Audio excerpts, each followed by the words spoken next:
दोस्तों, एक बार गौतम बुद्ध अपने आश्रम में सभी शिष्यों को शिक्षा दे रहे थे कि दुनिया की सबसे तेज छुरी हमारी जबान है और दुनिया के सबसे खतरनाक हथियार हमारे शब्द हैं, जो बिना किसी का खून बहाए लोगों को अंदर ही अंदर मार सकते हैं। हमारे शब्द हमारी ताकत हो सकते हैं, लेकिन ये हमारी सबसे बड़ी कमजोरी भी हो सकते हैं। अगर हमें नहीं पता कि कब, कहाँ और क्या और कितना बोलना है, यदि हम सही समय पर सही इरादे के साथ सही शब्दों का प्रयोग करते हैं तो ये हमें एक सफल व्यक्ति बनाता है। लेकिन अगर हम सही समय पर सही इरादे से सही शब्दों का इस्तेमाल नहीं करते तो ये हमारे जीवन को नर्क से बदतर बना सकता है। तो दोस्तों, आज की कहानी के माध्यम से मैं आपको ये बताने वाला हूँ कि चुप रहकर कैसे हम अपने जीवन को बदल सकते हैं। आपको चुप रहने की शक्ति का एहसास इस वीडियो में होने वाला है। वीडियो शुरू करने से पहले कमेंट बॉक्स में नमो बुद्धाय लिखकर वीडियो को लाइक जरूर करें और हमारे इस चैनल को सब्सक्राइब भी कर लें। तो चलिए शुरू करते हैं इस कहानी को। जापान में एक बहुत ही प्रसिद्ध बौद्ध भिक्षु रहा करते थे। उनका नाम रिसाई था। रिसाई अकेले रहते थे। दुनिया के शोर शराबे से दूर जंगल में वो रहते थे और वो बड़े ही ध्यानी और प्रभु भक्त व्यक्ति थे, इसलिए वे पूरे जापान में बहुत अधिक प्रसिद्ध थे। एक दिन एक राजकुमार रिसाई के पास आया और बोला, हे प्रिय भिक्षु, मैं हमेशा थका हुआ, निराश और परेशान महसूस करता हूँ। मेरा मन बहुत अशांत रहता है। हालांकि मेरे पास सब कुछ है, दौलत, शोहरत, सुख सुविधाएं, जो हर व्यक्ति चाहता है या पाने की इच्छा करता है, लेकिन फिर भी मेरे अंदर इतनी अशांति और चिंता क्यों है? रिसाई ने उसकी बात बहुत ही ध्यानपूर्वक सुनी और कुछ सोचने के बाद कहा, तुम इस प्रश्न का उत्तर जानते हो, बस तुमने कभी इस प्रश्न को हल करने की कोशिश ही नहीं की। रिसाई ने आगे कहा, मैं एक रिसर्च करना चाहता हूँ, क्या तुम मेरा साथ उसमें दोगे? इस रिसर्च के बाद तुम्हारे जीवन में किसी भी तरह की अशांति और चिंता नहीं रहेगी। ये बातें सुनकर राजकुमार बहुत हैरान था। उसने रिसाई से कहा, बताइए मुझे क्या करना होगा? अपने मन की शांति के लिए मैं कुछ भी करने को तैयार हूँ।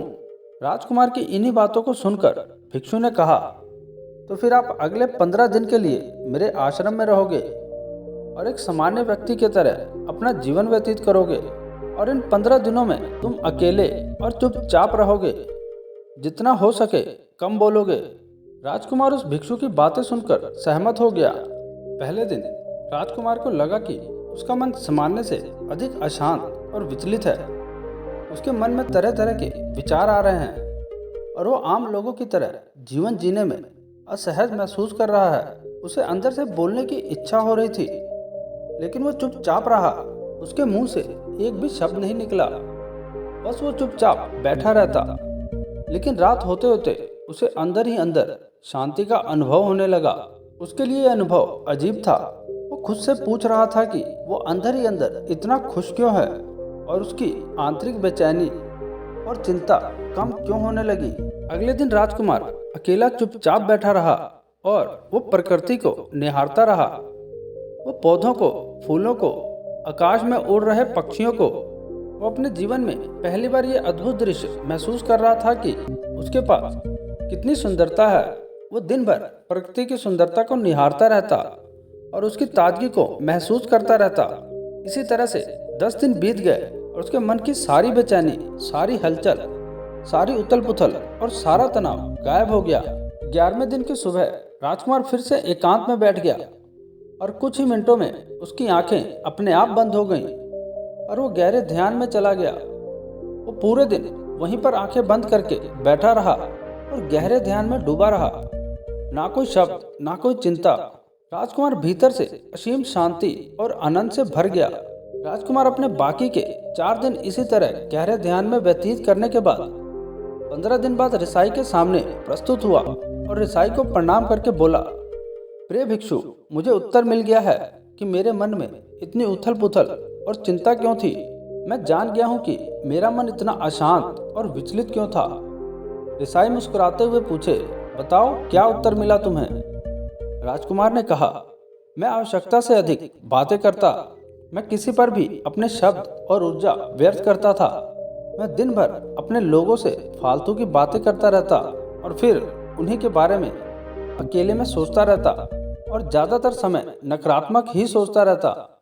इस तरह मैं बस अपना समय बर्बाद कर रहा था। ज़्यादा बोलने और नकारात्मक सोचने की वजह से मेरा मन अशांत और बेचैन हो गया था और इसी वजह से मैं किसी भी काम को ठीक से नहीं कर पा रहा था, जिसकी वजह से मैं हर काम में असफल होने लगा। और फिर इन्हीं लगातार मिलने वाली असफलताओं की वजह से ही मैं और भी उदास और चिड़चिड़ा हो गया। इन्हीं सभी चीज़ों की वजह से मेरा जीवन नष्ट हो रहा था। लेकिन यहाँ पर बिताए हुए 15 दिन मेरे लिए पूरी तरह से अलग थे। मुझे कुछ अलग ही एहसास यहाँ पर हो रहा था। अब मुझे ऐसा लग रहा है मैं अपना जीवन पूरी तरह से जी रहा हूँ, लेकिन इससे पहले मैं अपना जीवन गलत तरीके से जी रहा था। और मैंने ये भी सीखा कि हमें सिर्फ ध्यान करने की ज़रूरत नहीं है। ध्यान अपने आप होता है जब हम इस शांत और मौन होते हैं। ध्यान के पिछले कुछ दिनों के दौरान मैंने जो पहली चीज़ सीखी वो ये है कि मनुष्य के जीवन के सबसे महत्वपूर्ण घटना स्वयं को जानता है। ये सुनकर रिसाई ने कहा, सिर्फ तुम ही नहीं, दुनिया में ज़्यादातर लोग ज़रूरत से ज़्यादा बोलते हैं।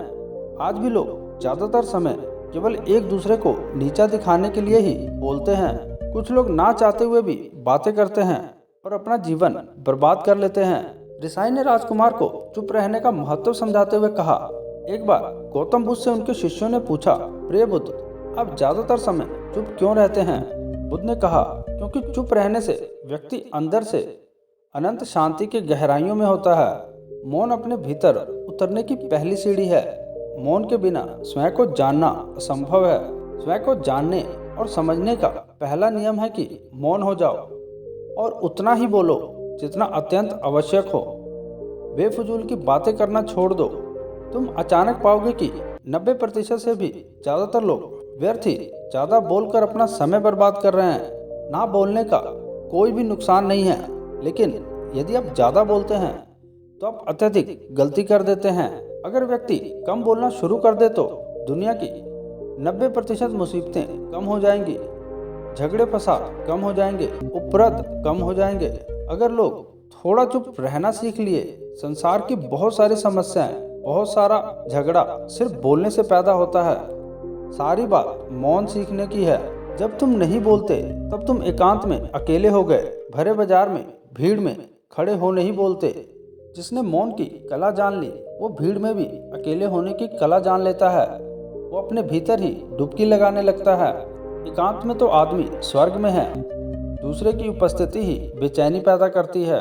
पहले तुम्हें चुप रहने की शक्ति को धारणा करना होगा। इससे तुम अत्यधिक ऊर्जा को बचा लोगे और फिर इस स्थिति में पहुंच जाओगे कि तुम कम बोलने लगोगे। अगर तुम किसी के यहाँ पर जा रहे हो और परेशान हो जाओ तो ऐसे में उचित है कि आंखें बंद कर लो और अपने आप में खो जाओ। वहाँ से आपको ताजगी महसूस होगी, क्योंकि तुम्हारे अंदर ही जीवन का वो स्रोत छिपा हुआ है, वो किसी दूसरे में नहीं है। इसके बाद राजकुमार उस रिसाई से पूछते हैं, आखिर कौन हमें अपने अंदर तक ले जाएगा? ये बातें सुनकर रिसाई बुद्ध कहते हैं, तुम्हें स्वयं ही अपने अंदर उतरना होगा और वहीं से परम राज्य जीवन का आनंद ले पाओगे। अनंत का यहीं से जन्म हुआ है, यहीं से तुम मौत में डूब जाओगे, यहीं तुम्हारा सूरज उदय होगा और यहीं पे अस्त होगा। इसी प्रकार तुम बार बार डुबकी लगाओ। जब भी तुम डुबकी लगाकर लौटोगे वहां से तुम पाओगे फिर ताजगी भरी जीवन की नई संपदा मिलेगी।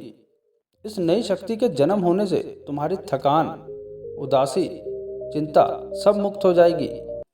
जैसे कोई स्नान करके लौटता है तो शरीर शीतल हो जाता है, शांत हो जाता है। ऐसे ही जब कोई भीतर से साफ होकर वापस आता है, मौन में स्नान करके लौटता है, तो समस्त अस्तित्व, समस्त व्यक्तित्व शांत और मौन हो जाता है। जब तुम आंतरिक मौन की उस उपलब्धि पर पहुंच जाओगे तब तुम पाओगे कि बोलने से भी तुम्हारा मौन खंडित नहीं होता, वो बना ही रहता है। उसकी एक अंतर्धारा लगातार तुम्हारे भीतर बहती रहती है। तुम बोलते तो हो, तुम शब्द का उपयोग भी करते हो, लेकिन वो तुम्हारे मौन को खंडित नहीं कर पाती।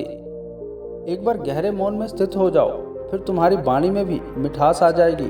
तुम्हारा बोलना सत्य होगा। तुम बोलोगे तो दूसरे पर भी शीतलता छा जाएगी।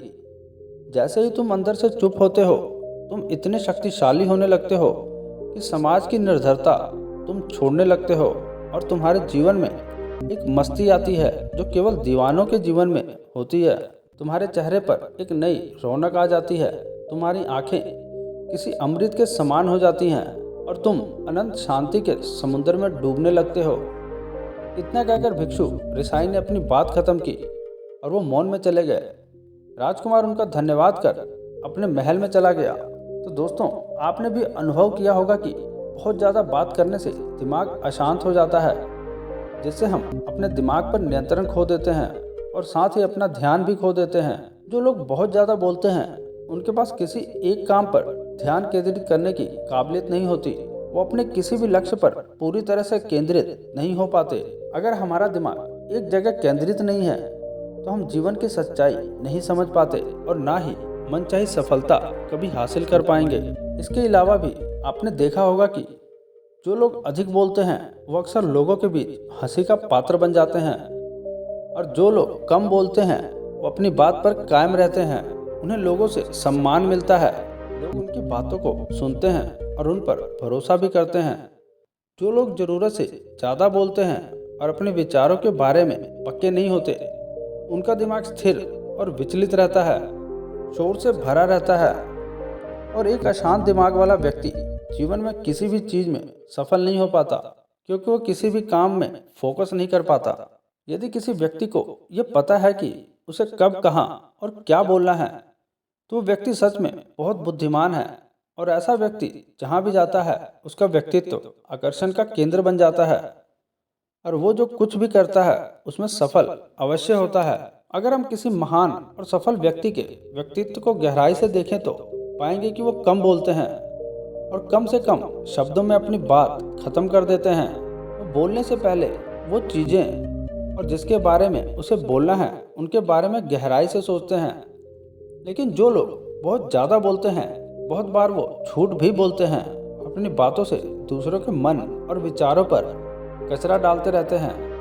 वो ज़्यादातर समय दूसरों की बुराई करते रहते हैं, इसलिए उनके अपने भी उनसे नफरत करने लगते हैं और उनसे बचने की कोशिश करते हैं। हमारे भारतीय उपनिषदों में कहा गया है कि हमारे शब्द वास्तविक ब्रह्म शक्ति हैं।